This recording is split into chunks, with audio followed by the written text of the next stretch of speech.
Aquanomics-101. A key, free for thee and me, take for granted water rights. Dry, sacred herbs were grown with water, bringing a dead seed to life more abundant. The sun seemed to call out, search for me.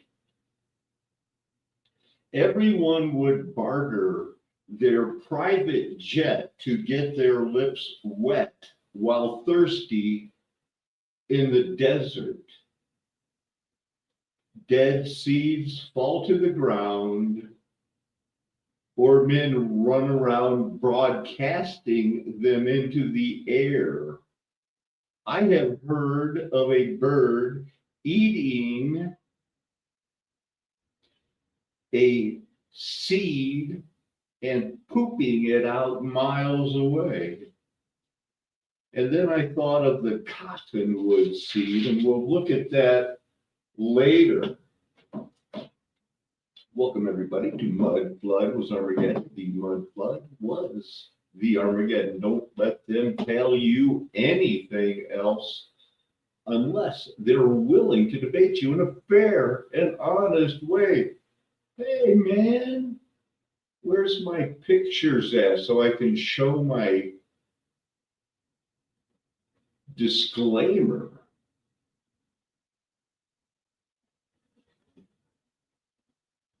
Because now I can show some videos. Look. Also meets the definition of Bible study set forth in the BIBLE fair use disclaimer. If you hear anything about medicine or finance, those are my opinions. Go get your own from Dr. Fauci or somebody else that's more famous. More famous. So anyway, good friends, good moderators. ¿Qué pasa, Roberto? Now, what we've got here is not going to be a failure to communicate.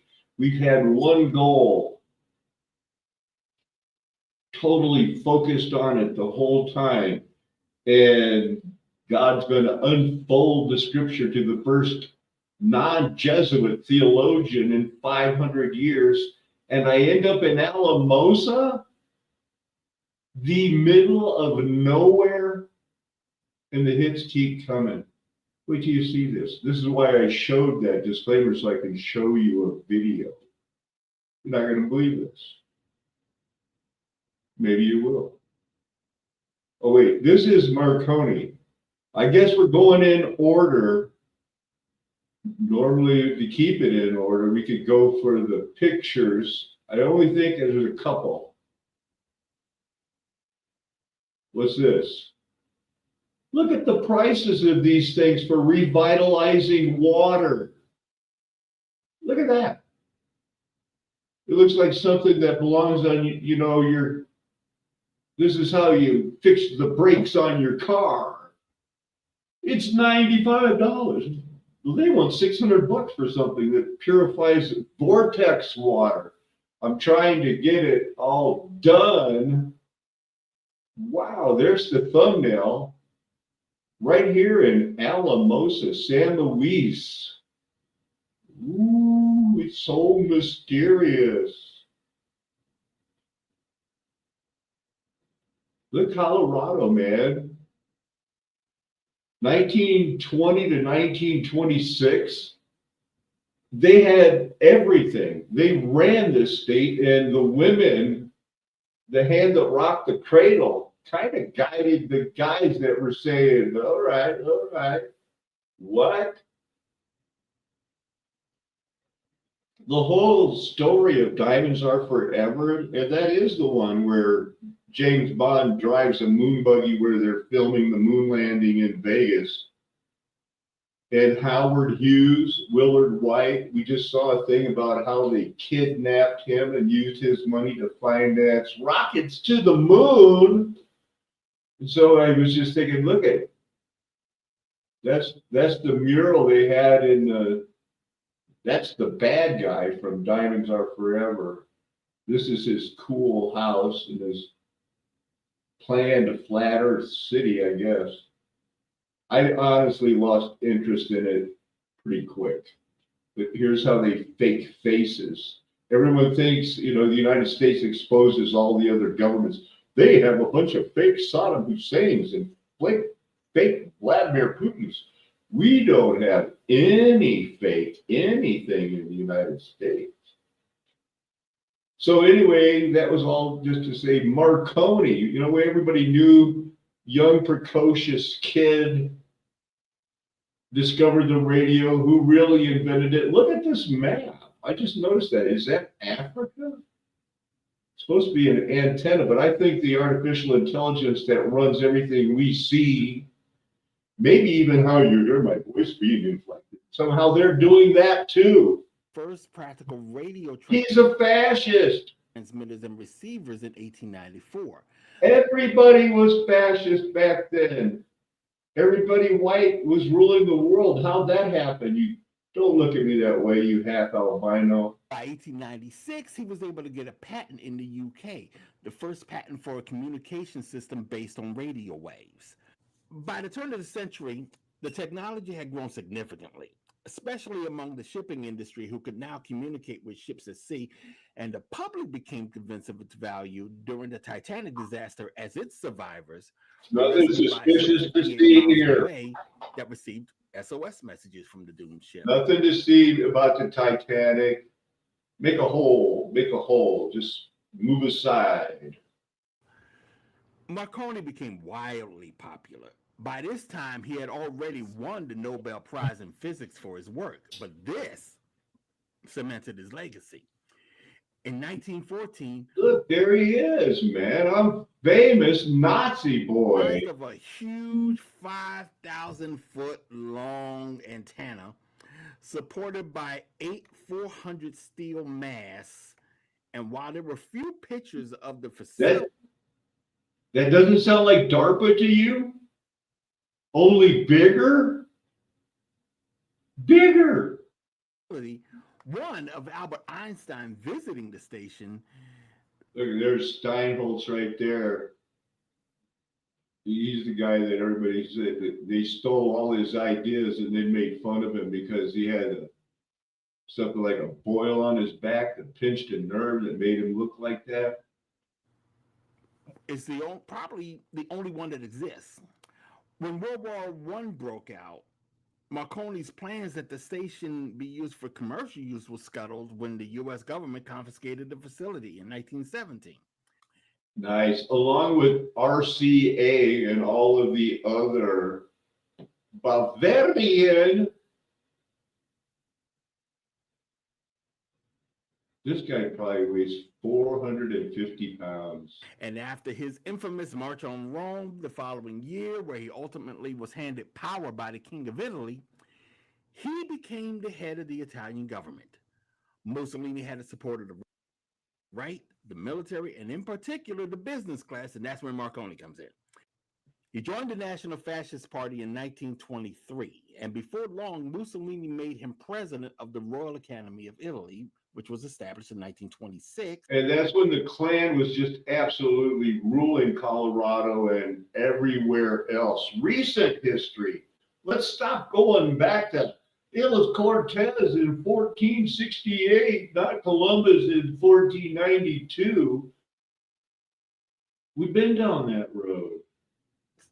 To, as his mission statement read, promote and coordinate Italian intellectual activity in the sciences, the humanities, and the arts to preserve the integrity of the national spirit according to the genius and tradition of the race, and to encourage their diffusion. Wow, sounds like the Renaissance. Look, it's Adolf. Remember, Henry Ford used to write letters. They used to write letters back and forth. Rumor has it that when Henry Ford was writing Adolf Hitler, he would start out, "Dear Adolf." It happened. He was all about that too. He publicly supported Nazi Germany's Nuremberg race laws that stripped Jews of German citizenship, and the Reich's sterilization policies that forced the sterilization of any individuals they felt, quote unquote. It wasn't only the Jews. They eventually turned on Italy and said, nah, you're not Jews, but you're not white. Same thing they told the Norwegians and the Russians and the Chinese and the Japanese. You're just not white. Don't tell me about your IQ tests. Suffered from a list of so-called, quote unquote, genetic disorders that include the mentally incapacitated, the criminal, epileptic, inebriated, diseased, blind, deaf, deformed, and kill them all. 63. He was lauded as a national hero in Italy, with shops on the street where he lived closing for national mourning in the wake of his passing, and transmitters observing a 2-minute moment of silence. Over the years, little was spoken. Yeah. Over the years, how come we only hear about the guy, who invented the radio, Thomas Edison? Because if we heard about this guy, we go like, oh my goodness, we're all hooked up with racist fascists from the 1920s and 30s and 40s, and then Operation Paperclip, and oh my goodness, what in the world? And in the meantime, Salt Paco wanted you to move here? This is insane. This is where I said, yeah, we'll be safer here than anywhere else. They'll kill us last here.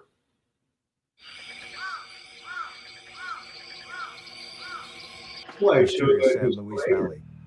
If someone told you there was a single geographic region with indigenous legends telling of doorways used by star people piloting flying seed pods, hundreds of UFO sightings, the first publicized unusual animal death case, waves of cattle mutilations, Bigfoot encounters, alien abductions, rumors of... Hey, look, I'm not saying this isn't gonna, this is a spiritual battle.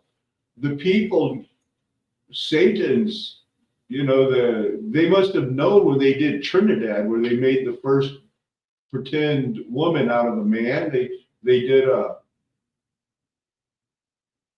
cut his balls off. They castrated him on purpose and carved out a fake woohoo and told him he was a girl so he'd go play tennis or something. And so there's a lot of embedded, this whole, but good guys are going to make it to the end. Secret underground bases and the world's most unusual sand dune desert, would you believe them? And if they told you a large phantom fire was recently reported in this area to local sheriffs by NORAD during a UFO sighting flap, or that it was a place where various localized spook lights lurk up the road from towns where a legendary devil makes occasional appearances, all within sight of privately owned 14,000-foot mountains, would you believe such a place existed? Welcome to South Central Colorado and North Central New Mexico's San Luis Valley. This roughly 150-mile by 45-mile wide wishbone-shaped area, running north to south, is considered to be the world's largest alpine valley and may be one of America's most anomalous regions. The semi-arid desert valley floor, perched at an elevation of 7,600 feet, averages less than 6 inches of rainfall a year and is completely ringed by majestic mountains, many of which are over 13,000 feet high. This mysterious valley is hidden from the outside world in many ways. The San Luis Valley, like many other regions around the world, has always had its share of reported sightings and encounters going back as far as so mysterious. Inhabited dwellings in North America, the Taos Pueblo, are found at the extreme southern edge of the valley. Several southwestern Indian tribes consider the San Luis Valley, most specifically the San Luis Lakes area, to be the location of the Sipapu, or place of emergence. The Indians believe that they were led underground to safety at this location just before a cleansing period of earth changes. The Navajo version mentions our current time period as being the end of the fifth world. According to their tradition, they were warned of the upcoming cataclysms by sky-cat China's fireballs, signaling to... Yeah, that means Salt Paco in English. You parlez-vous espagnol? Sprechen de Spanglish? them that the time to travel to the Sipapu was at hand. Once underground, it is said they were cared for by ant people for several generations until it was safe to re-emerge and repopulate the new world. It's just like my book from 2008 that predicted all this mudflood stuff. Remember, I used to teach and still believe just don't get around to it much, that all of the sand dunes in the Endoric basins these were all lost tribes. Judge. Yeah, there were survivors, remnants, few that still believed the truth, I must assume. Just southwest of the Sipapu stands the tallest collection of promontories in the valley, the Blanca Massif, which is considered to be the sacred mountain of the east by most southwestern tribes. This area is where the Navajos say star people enter into our reality aboard flying seed pods. This impressive group of mountains lies at the western edge of a maximum intensity aeromagnetic zone. The Sipapu lies just to the west of the Blanca Massif and the Great Sand Dunes, at the eastern edge of a minimum intensity aeromagnetic zone. The Great Sand Dunes National Monument, see CyberWest Colorado's mystifying sandbox, is the world's highest and probably strangest dune field. Look at that, 750 feet tall. Rising almost 700 feet above the valley floor, the age of this 50 square mile pile of sand is still not precisely known. Official dating puts its age at less than 1,320 years ago, approximately. 11,000 years, but it could be older. Some of the earliest traces of man in North America can be tracks found near the carcass, and the press claims Snippy's tracks ended 100 or so feet from where she was found. The horse's owner, Nellie Lewis, told by witnesses in 1967. Snippy the horse. This September 1967, when the San Luis Valley first gained worldwide recognition with the celebrated case of Snippy, or Lady the horse. Snippy was found on the King Ranch at the base of the Blanca Massif. You know, I remember hearing about weird animal mutilations when I was a child and how the weird things were happening. I didn't know it was happening where the Lord would lead me to say, yeah, I think we'll be safer here than in the cities. Missing all the tissue from the tip of her nose to her shoulders. The heart and brain were missing, and a strange medicine-like odor hung above the horse for several days. There were huge 18-inch giant horse-like tracks found near the carcass, and the press claimed Snippy's tracks ended 100 or so feet from where she was found. The horse's if you're not ready for a spiritual battle, maybe someday you will be.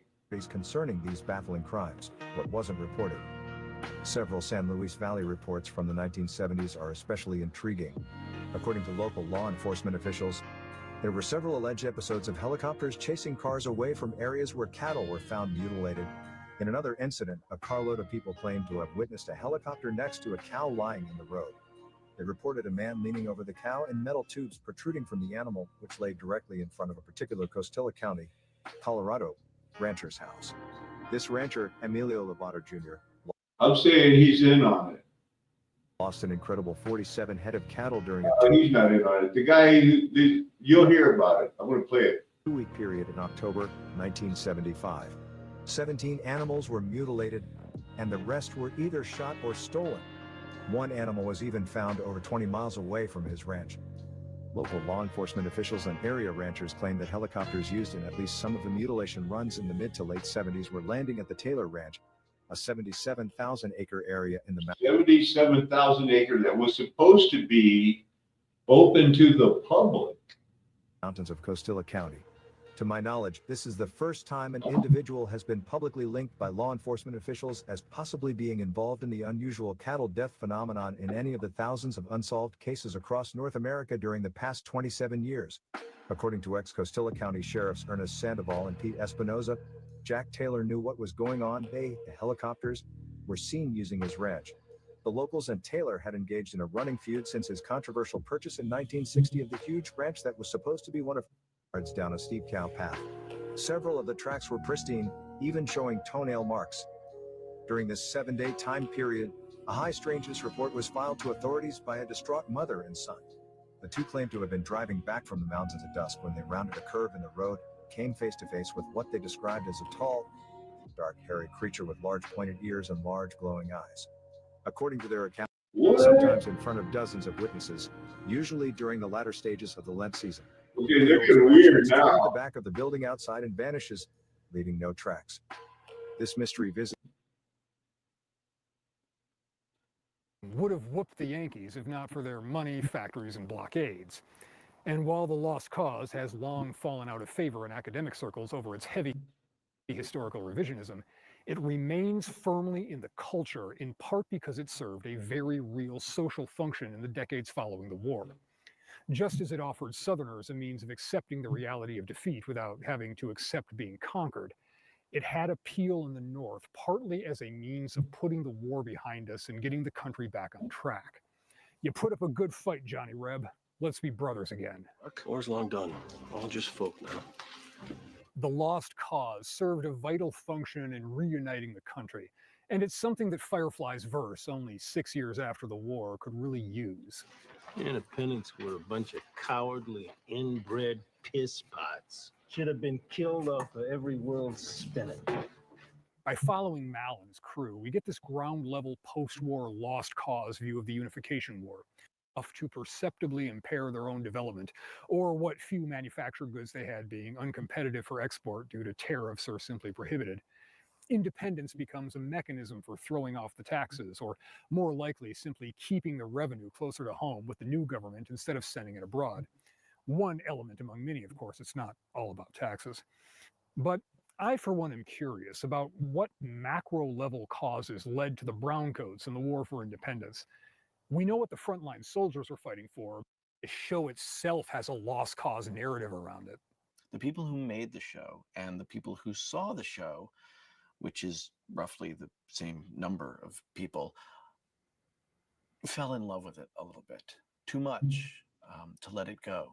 Too much to lay down arms when the battle looked pretty much lost. Firefly was a show loved by...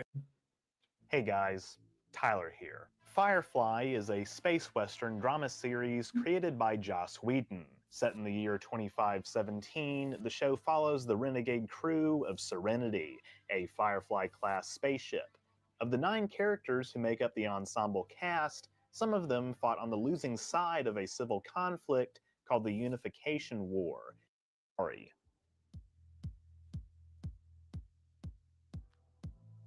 As I've hinted at, the technological divide in Firefly makes for a very distinct setting. Many planets and moons are presented as literal realizations of the frontier town aesthetic and mythos. But this divide has deadly consequences. The Alliance, the core planets, have something of a monopoly on the legal possession of the most advanced technologies, such as a powerful laser pistol called the Lassiter, literally named after John Lasseter, a longtime friend and collaborator.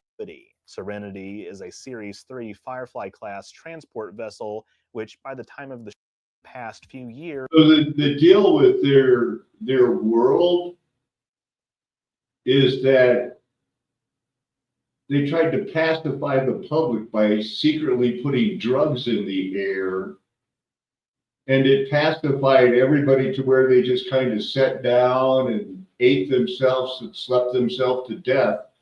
But 1% of the people... Here's how it is. ...to vampires. Following is an in-depth story analysis. If you haven't seen Firefly or the follow-up film Serenity, you may want to before watching this video. Space 9 and Voyager concluded in 99 and... I want to get to see if they show the Reavers.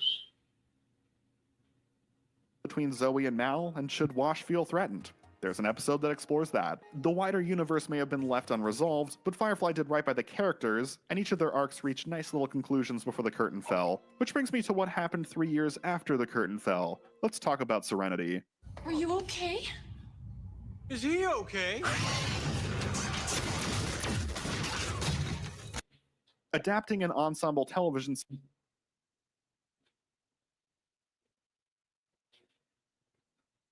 Did I not spell Reavers right?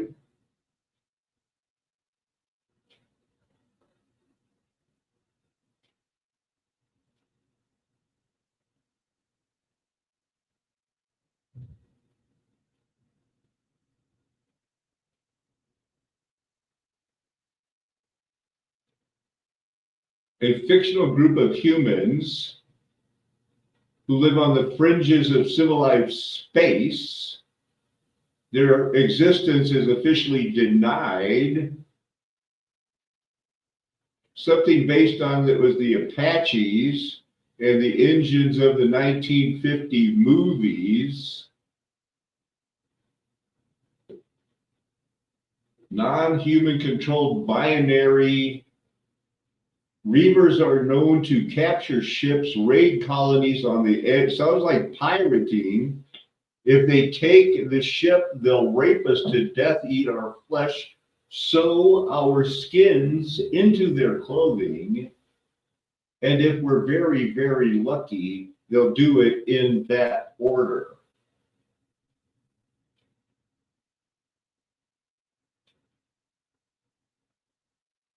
So there's that.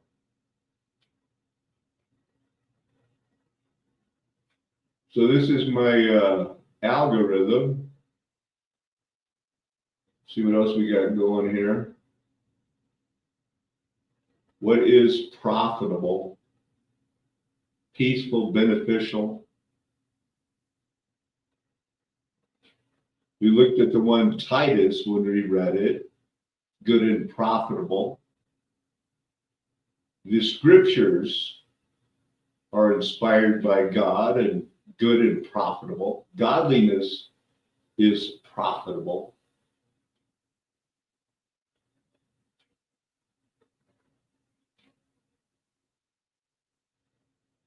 An argument arose among them as to which of them was the greatest. That's Luke chapter 9, verse 46. 47 continues, but Jesus, knowing the reasoning of their hearts, took a child,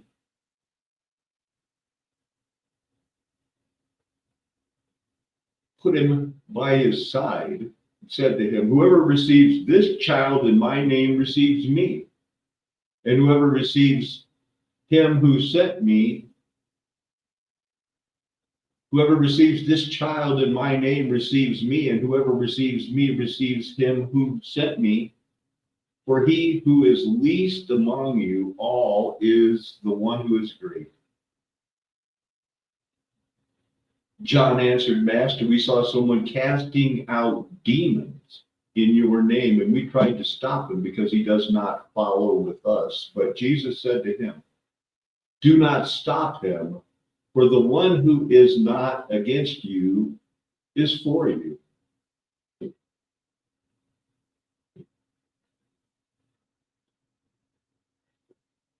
The Klan in Colorado, this is where the school I was named after, you know, what parts of history are true? Supposedly he fought the Klan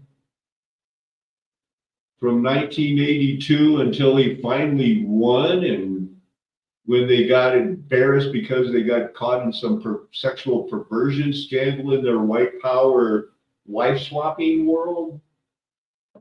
Yeah, what's changed among those elite? Not much, but you have to take all their history with a grain of salt. So Lorna and Alma's story, where they started a Christian church, bunch of them, or inhabited them, because, you know, she died in 1946, still leaving behind followers, 61 churches, although they renounced her KKK ideology as of sometime in the recent past. But this was a common newspaper. This was fill the auditorium, and they believed in the Trinity God that Jesus was a part of. And they thought that was going to get them right through. Look, it even says Alma Temple on top. That was one of their Ku Klux Klan things, because that's the way she wanted it. First bishop in America. So they say, come on, baby, now. We're picking things for the poor and the needy. We're doing the good works in Jesus' name in Colorado with the KKK. Yikes. Crazy. Wow. All right. Okay, look, they're wearing high heels, burning crosses. I guess that's something else we got to look for. Not that long ago. This is what goes on here.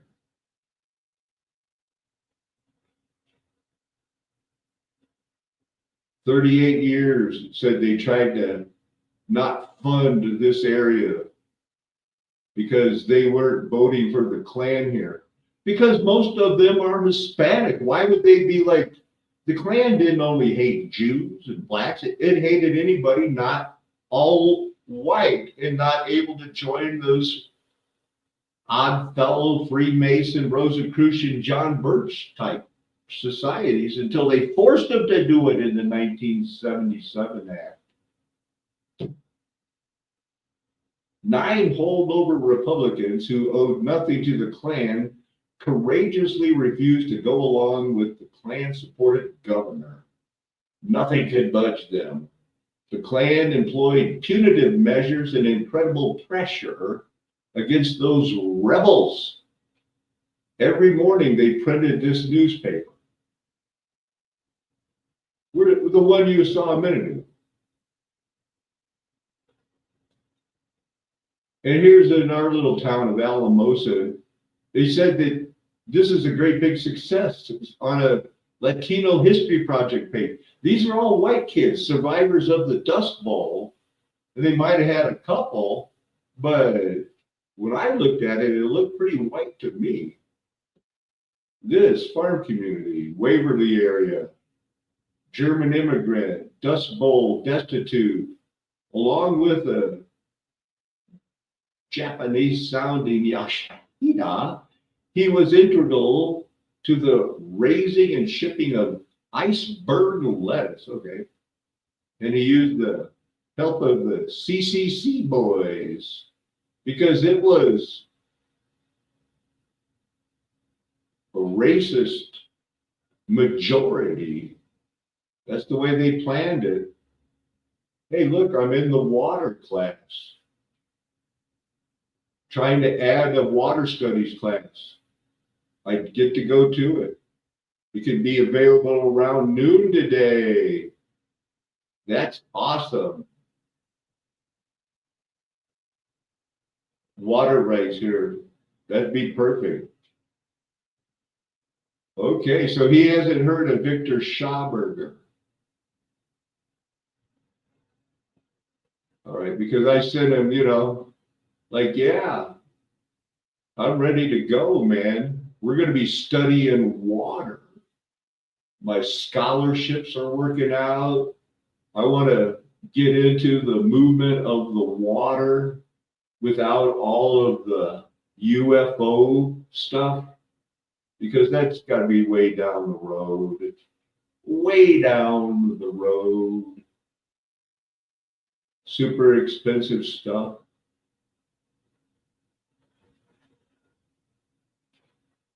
So I did look up the cottonwood.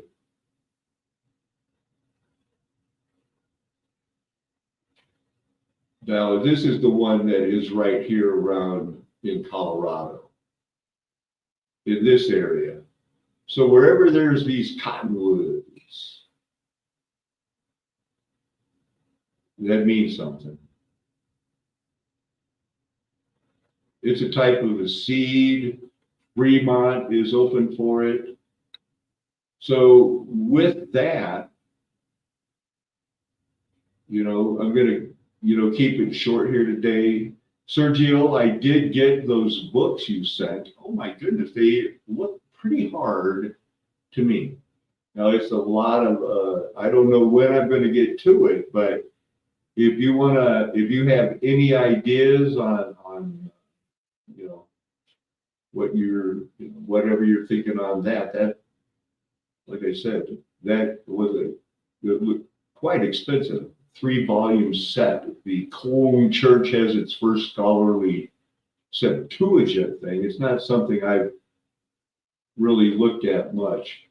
But with that, thank you. Remember, it's a flat earth nation. Golden age is past because the mud flood was Armageddon. Me and my friends are never going to tell you anything else. Why would we? We're trying to prove we have your best interest at heart, doggone it. Amen. Hallelujah. Aho. Aloha. Arriva, Dirty. Ciao. Sayonara. Avedase. Makambe.